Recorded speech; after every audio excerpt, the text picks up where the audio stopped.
अस्सलाम वालेकुम रहमतुल्लाह। उम्मीद है आप सब खैरियत से होंगे। रेहान तारिक साहब आरटीएस के नाम से शो करते हैं, एक बड़े मशहूर एंकर पर्सन हैं, पॉडकास्टर हैं और एक जर्नलिस्ट हैं। रिसेंटली अपनी छुट्टियां मनाने के लिए वो लंदन गए हुए थे और जब कल रात को वो वापस पाकिस्तान लौटे तो लाहौर एयरपोर्ट पर इमिग्रेशन की जानिब से उनको रोका गया और उनको बताया गया कि उनके नाम के आगे रेड फ्लैग शो हो रहा है, इसलिए उनको बाहर जाने की इजाजत नहीं है। उनको वहां पर बिठा के रखा गया। बाद में पता चला कि एनसीसीआईए की जानिब से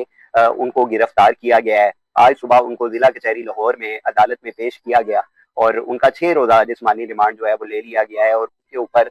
295A का जो आर्टिकल है, जो शिक है, वो लगाई गई है और इस वक्त वो पुलिस की हिरासत में है। मेरे जाती तौर पर रेहान तारिक साहब के साथ कुछ इख्तलाफात हैं और वो इख्तलाफात जाती नहीं है, बल्कि वो ये जो पब्लिकली एक जो फिगर बन चुके हैं उस हवाले से ये आरटीएस शो जब इन्होंने लॉन्च किया है तो ज्यादातर अगर आप इनके प्रोग्राम को देखें तो इन्होंने जो टिकटॉकर्स हैं, जो करेक्टरलेस लोग हैं, वो चुन चुन कर इन्होंने अपने शो के अंदर उनको मदऊ किया और फिर उसकी उनके साथ जिस तरह की इनकी गुफ्तगू होती थी, जिस तरह के सवालों जवाबात किए जाते थे, यानी वो लोग जिनको ज्यादातर लोग नहीं जानते थे, इनका शो चूंकि पूरी दुनिया में देखा जाता है तो इनके तवस्सुत से उन लोगों की जो पहचान है वो मजीद उनको वजीराई मिलती थी और उनकी जो फहाशी है, जो उनकी बगैरती है, वो मजीद अरूज पर पहुंच जाती थी। और कुछ ऐसे टिकटॉकर्स भी हैं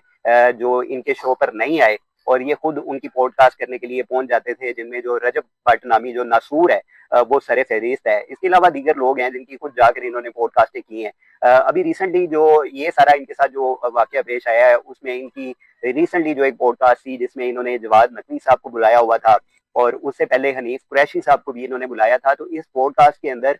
जिस तरह के कुछ सवालात किए गए, कुछ ऐसे अल्फाज थे जिनका चुनाव दुरुस्त नहीं था, जिसकी वजह से इदारों ने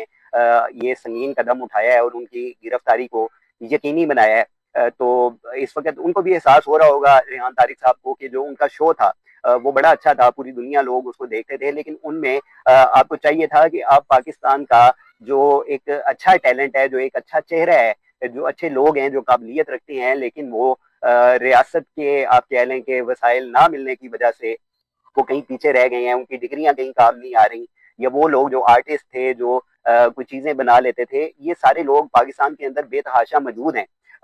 बजाय इनके कि आप इनको नेशनल टीवी के ऊपर लेके आते, इनके साथ आप इंटेलेक्चुअल गुफ्तगू करते, आपने इन करेक्टरलेस लोगों को, इन टिकटॉकर्स को, जिनका जो वाहिद मकसद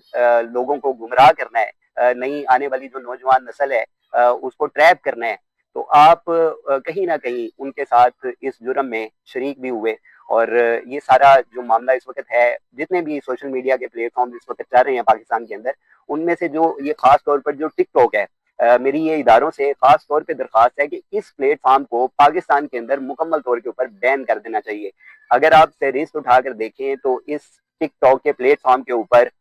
जिस तरह की बगैरतियां, जिस तरह की फहाशियों का सरेआम इर्तिकाब किया जा रहा है, जिनमें जो खवातीन है वो भी सरे फहरिस्त हैं, तो इस तरह का जो एक प्लेटफॉर्म है उसको पाकिस्तान के अंदर बैन कर देना चाहिए। मैं ये नहीं कह रहा कि सारे एक जैसे हैं, बड़े बड़े अच्छे लोग भी टिकटॉक का जो प्लेटफॉर्म है वो इस्तेमाल कर रहे हैं, वो अपने फायदे के लिए, अपनी कारोबार की नवैयत के एतबार से वो इसका इस्तेमाल करते हैं, लेकिन जो अक्सरियत है वो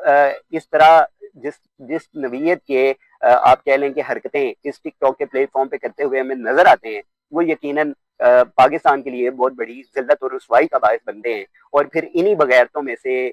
कोई ना कोई ऐसा चेहरे सामने आते हैं, ऐसे बदकिरदार मनहूस चेहरे सामने आते हैं जो सहाबा की भी सरेआम गुस्ताखियां करते हैं। ये इंतहाई एक हसास मौजू है, लिहाजा